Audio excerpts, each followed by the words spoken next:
ನನ್ನ ಹೆಮ್ಮೆಯ ಭಾರತದ ಸೇನೆಗೆ ಅಭಿನಂದನೆಯನ್ನು ಸಲ್ಲಿಸ್ತೇನೆ. ನಾನು ಏಪ್ರಿಲ್ 26ಕ್ಕೆ ನಮ್ಮ ಮಠದಲ್ಲಿ ಒಂದು ಸಭೆ ಕರೆದಿದ್ದೀವಿ.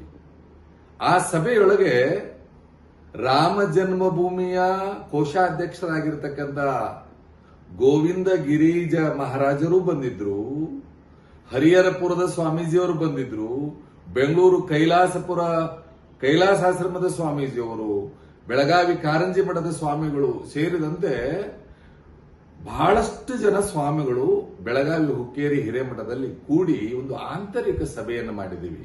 ಉದ್ದೇಶ ಏನಂತಂದ್ರೆ, ಇವತ್ತೆಲ್ಲ ನೀವು ನೋಡಬಹುದು, ಬಹಳಷ್ಟು ನಮ್ಮ ಜನರಿಗೆ ತೊಂದರೆ ಆದಾಗಲೂ ಕೂಡ ಸುಮ್ಮನೆ ಕೂತ್ಕೊಳ್ಳೋದು ಮೂರ್ಖತನ.